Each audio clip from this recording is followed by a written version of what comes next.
Okay, we are good to go. Okay, this is the July 27th, 2022 session of the zoning hearing examiner docket. My name is Scott Heenan. I am the zoning hearing examiner for the city of Cincinnati today, and I will be presiding over this hearing. Case before us is application ZH20220109. The purpose of this hearing is to allow applicants and any opposing parties to testify and to offer and refute evidence and testimony. This hearing will follow the rules found in the zoning code and the supplemental rules of the zoning hearing examiner. All testimony and evidence an applicant or any opposing party wishes to offer must be presented at this hearing. The hearing will proceed as follows. The applicant, the applicant's attorney, or the applicant's agent will first present the applicant's case. The public will have an opportunity to speak after the applicant has presented its case. If there are more than one person opposing an application, those persons should decide among themselves the length of time each will have to speak. If an opposition group is in attendance, I may request that a spokesperson be chosen to speak on behalf of the group.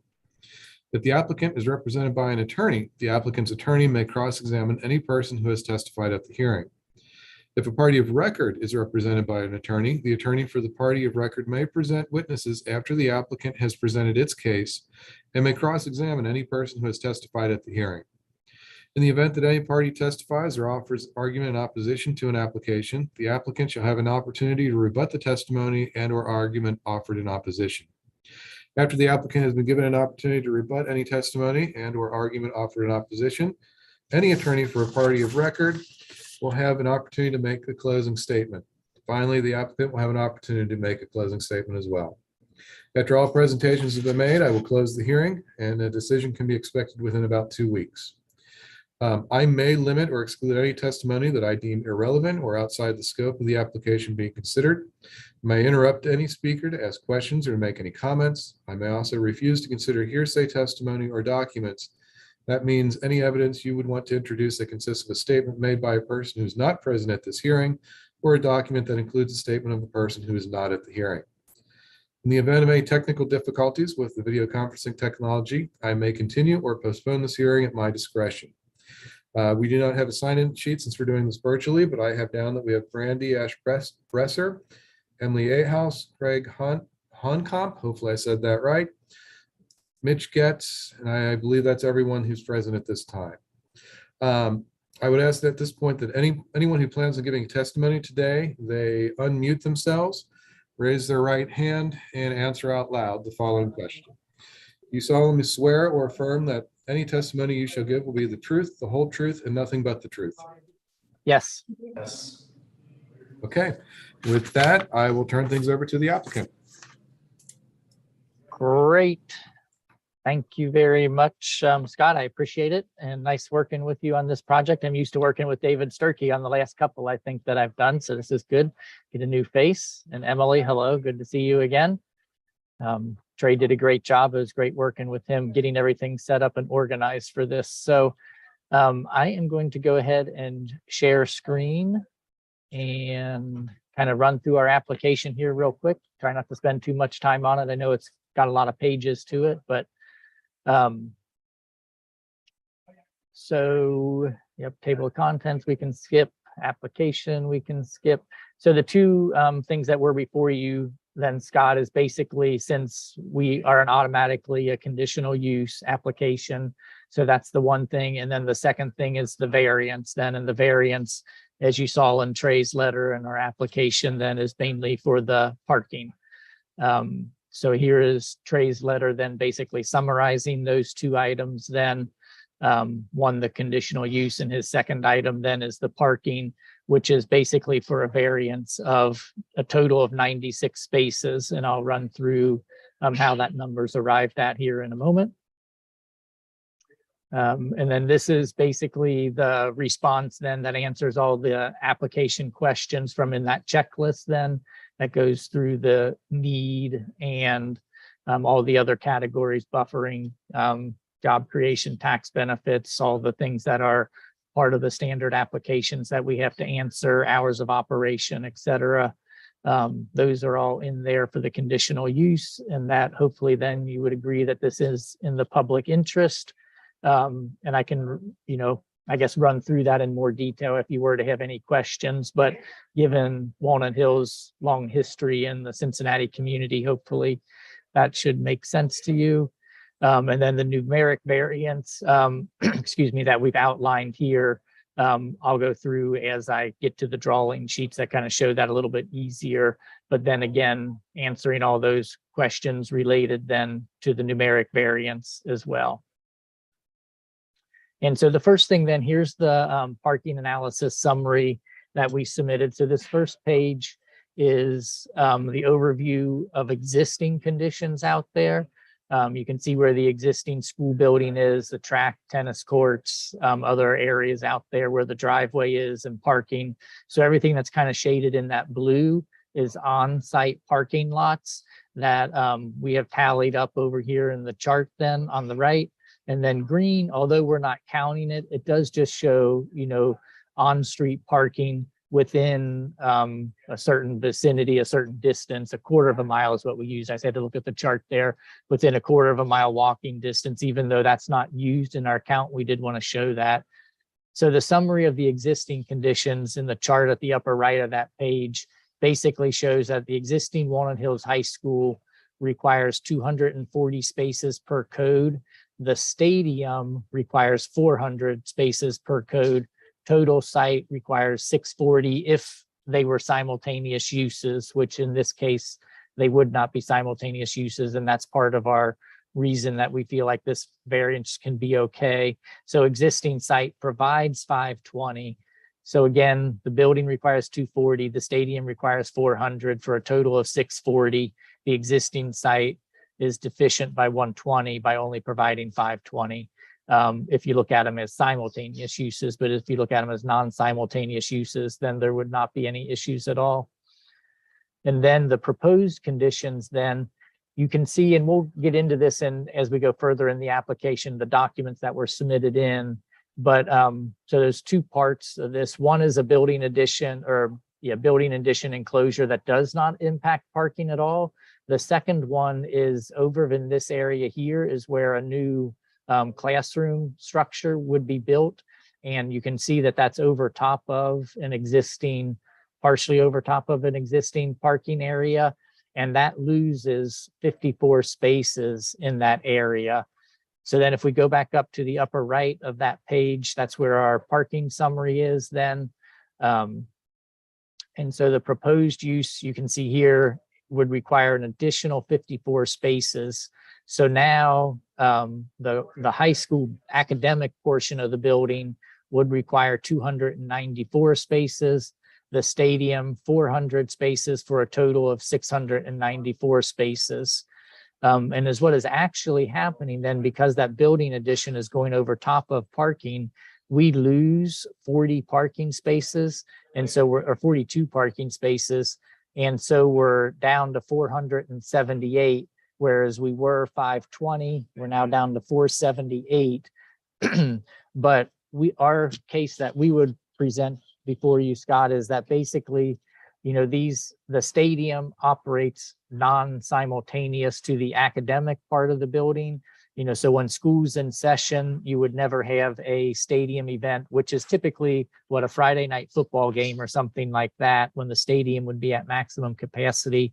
And so Friday night football games are not simultaneous to when all the students are in session for school, for the normal school day. So since we have non-simultaneous uses, then the 478 number still exceeds the requirement for the stadium at 400 spaces and well exceeds the requirement of 294 for the building itself for the classroom during the daytime use. So that's kind of the crux of what we're presenting here. And this highlighted paragraph down here also kind of basically reiterates that there would not be any simultaneous uses that would need to happen.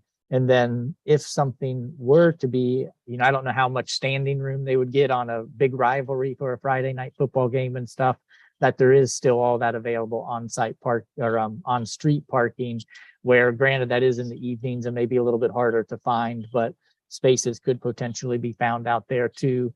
if they had an excessively large football game. But so to date, you know, we don't think there's been really any issues of concern. And as you also saw, and I'll get to later, we did get the letter of support from the community council. And then hopefully also as evidenced by that, there's nobody here really in opposition to us, to this proposal, that you would agree that this should not be an issue then to locate the new building in that area. So I'll just quickly run through the rest of the application, even though it's a little bit superfluous almost to the main point of the variance and the conditional use, but just so you have a good sense of what's going on. So this section is basically the academic edition then of what that is entailing. And so here you can basically see it is really literally just classroom buildings is all this is. There's no, you know, there's no other uses in it. There's no gymnasium, theater, or anything like that. This is just strictly classroom academic additions, 2-story. This is again where it sits on the site in that parking lot that I showed a minute ago, how it sits in there, and then it'll be connected to the existing building. Landscape plan showed that even though there's not an issue with the landscaping or anything there, but there is then some landscaping going back in along the edges of that parking lot, making sure the street trees are in there. And then we do have a dumpster and a generator over in this corner over here, and it is being screened by a screening wall. But there's no, you know, variances or anything required for that. We're meeting all the code conditions of locating that in that location. So that just shows some of that screening around the dumpster. Can't remember exactly. This is floor plan details again. This is the roof plan. This also shows that colonnade and how it connects over to the existing building. But the roof plan, then there are rooftop units, and this is similar to the existing building, the screening that'll happen for those rooftop units. And then we have the elevation views also showing that, yeah, this is compliant with the height restrictions within the zoning code. So no variance was needed for height or anything. And then it also does show how that screening happens again up on the top of the roof, again, mimicking what's already on the existing building there. This goes in more detail with the height elevations. If you were to have any questions on that, we can circle back to these pages if you need us to answer any questions. This I put in there because it showed that detail of that screening of rooftop unit up there. Now we jump to the electrical, just in case there was any questions about pole heights or anything like that. But again, we're all within the code on pole heights then. And the electric, yeah, where I mentioned that generator before, and there is also going to be the transformer out here along Pleasant View Avenue, also in the parking lot island. So that is shown, another reference to the pole height and the type of lining. And now for the dining addition plans, then that's on this front area of the existing building. And those areas are already plaza patios, outdoor patios. And they're basically just going to put a roof on those to build the walls up and enclose and put a roof on top of those 2 patio areas. And then that kind of creates these 2 interior courtyards then. And so that's what this part of the project is, a part of the conditional use. There's no variance needed here though, because yeah, these are not taking up parking spaces or anything like the addition is. They're going on top of where that patio is, but it is part of the conditional use application. Yep, so this kind of shows a little bit more detail of where those are and elevation views then of how those areas will be enclosed. And you can see at the very top of the page where the kind of the grand ceremonial formal entrance is with the columns and everything. And that's still remaining as is and not touched. With cross sections, elevation views, again, there's no height concerns with this. We're well under the 35 feet. So there was no variance needed for that. And then again, onto electrical for pole lighting heights. There was some light poles along this area and some new ones that are being added in along the sidewalk. Basically, that'll be added along the front side of the building. And then we'll go into the aerial images that were submitted. So this, I think this is probably my best view. Yeah. And then, so here's that parking lot Then, and I have also up, if we wanted to look at this in Google Maps 3D or anything in perspective, we can. And I have Cages open if we need to look at topography or anything. But this is the parking lot off to the east side along Pleasant View where the academic addition is going. And then over here at the main entrance off of Saucer is where the 2 patio enclosures will go. That'll become help their need for the outdoor dining areas. And then the photos, again, this is the parking lot where the academic addition will go. And it kind of encroaches up onto that sidewalk too. So it's on a sidewalk and parking then. And you can see that colonnade that exists today and how we're going to be and then that was where I showed previously how we're going to connect into that colonnade for the students going back and forth. And then this is that screened rooftop area that's also being carried on to the new addition then to hide basically the mechanical rooftop units. Just a different perspective view of it. Another angle. And then over to the dining area. So this kind of shows, you can see how these are those 2 plazas that are in the front to the left and the right of the main stairway entryway. And it's those 2 plaza areas that they're going to go ahead and enclose. Because you can even see the picnic tables that are out there right now that are used for the academic dining. Then you can see the courtyards now here behind it that'll still be remaining as open air courtyards. Just kind of different angles from around the site of those views. And then the application also requires record of ownership. So we submitted that, our zoning witness list, which you got, and our letter of support again from the Evanston Community Council.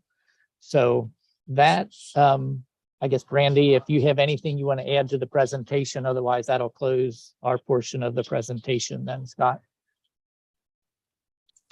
I don't have anything else to add. You did a really thorough job. Thank you, Craig. Great. Yep. Thank you.